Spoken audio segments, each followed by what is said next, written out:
So looking back on your journey, like, and to be honest, I like that you call it a cult because I think cults are sinister. And I think, when they are so, obviously a cult, like a satanic cult or something like that, you know, you can see it.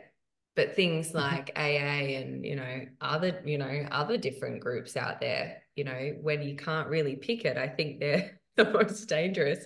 So looking back on that and when you were in it and your mindset now, what's the change? Like, what's the shift that you've felt within yourself, mentally, physically, emotionally, when you look back then? Because obviously AA, it seems to show that it helps people, right? In some way, shape, or form. But I'd like to know, like, reflecting on that, how you see a change in yourself from, I guess, the midst of it to now.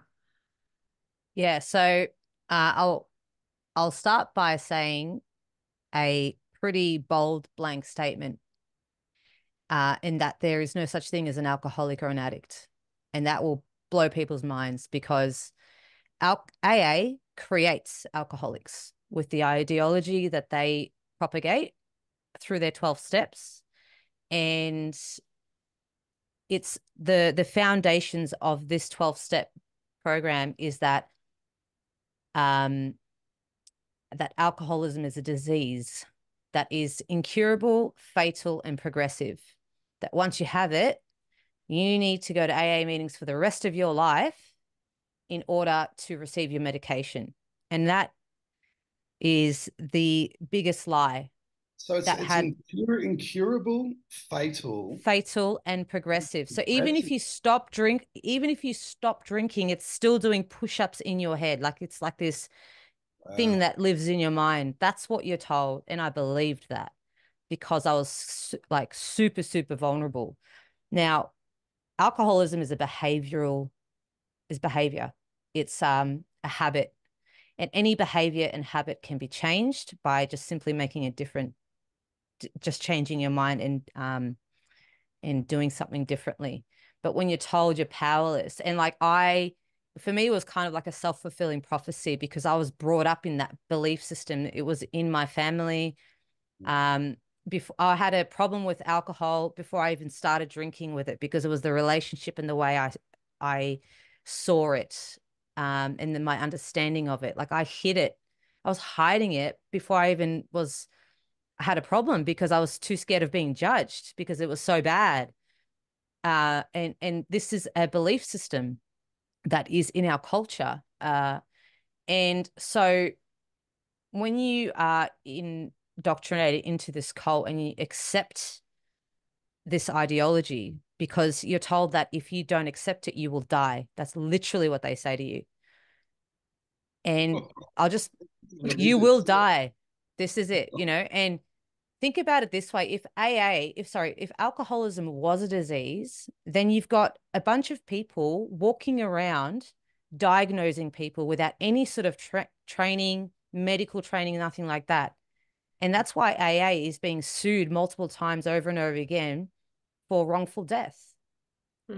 These people think they're above the law and they need to be called out because it is perceived as a group that's, doing good things and all. This is all surface level stuff. But when you get into it, it's all a farce. And there are innocent people and people that are well intentioned, like I was. But the thing is, you can't justify wrong behavior. Like with natural law principles, a right is a right, a wrong is a wrong. And that's just it. And so I was one of those people that was indoctrinating others as a sponsor. And I did say those things. And it's really, it's a bit embarrassing, to be honest. Good on you for that, yeah. But that's why I'm going to be speaking out about it more. It's going to be like, I really see that sometimes our experiences show what we have to now do when we sort of see the truth. And I have an obligation now to speak it because people are dying. People are being raped, murdered. Watch The 13th Step by Monica Richardson. It's absolutely horrific what's happening in these meetings. 1 minute you'll be sitting next to your average Joe Blow, and then the next person on your left could be a pedophile, sex offender, rapist, and you wouldn't even know because the courts are sending these people into these meetings. So anyway, how have I changed? I guess when you're in that mindset, you're a slave because you are following groupthink. That's what you are. You don't think for yourself, and you can't challenge their ideology.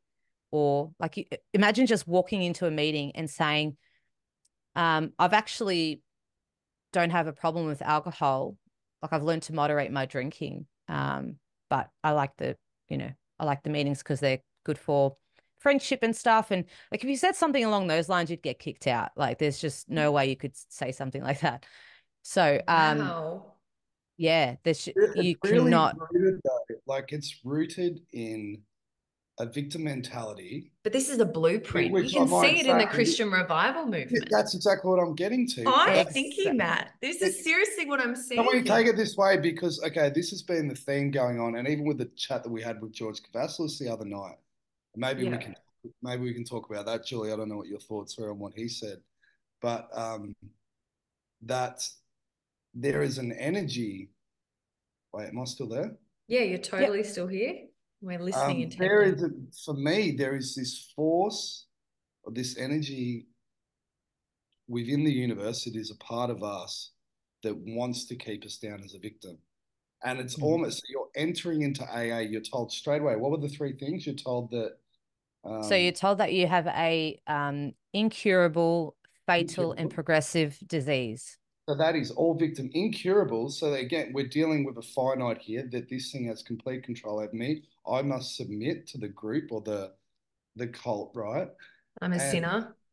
yeah, you're a sinner, and that's what George was saying about the New Age too. That they don't say you're a sinner, but that You need healing. the ego is completely bad, right? So a complete Yeah. rejection of the ego. Same thing. So it's unbelievable when you start seeing this energy. It's just woven in to all these things. It's yeah. So And it's a hierarchy, right? But There can we is a just go back to when you said that, Julia? It is not addiction. Like, that just straight there is a slap in the face, self-responsibility. Mhm. Like that is a slap in the face. And it's like there are so many people right now. I've been doing this like research. It's like research on what's happening in the state of the world. And wow, addiction's bad Yeah. on many levels. And you have these AA meetings, it's like it's this cushion, or you're sick. Come into us. We'll Get on your knees and you have to basically surrender your will and your life over to the care of God as you understand him or her. I started the deprogramming process and I learned that, and I kind of wasn't a learning, well, it was a learning, but I kind of intuitively knew that I wasn't powerless, and it just hit me, and I just knew that there was nothing was gonna happen to me if I did drink again. I wasn't afraid of it anymore, and so I did. And God, if you tell someone that very thing in AA, you will be looked as a failure. G'day everyone, welcome to STE Podcast. This is episode 3 with Julia Starr. I am Dale Holmes and with your co-host Madeline Doherty.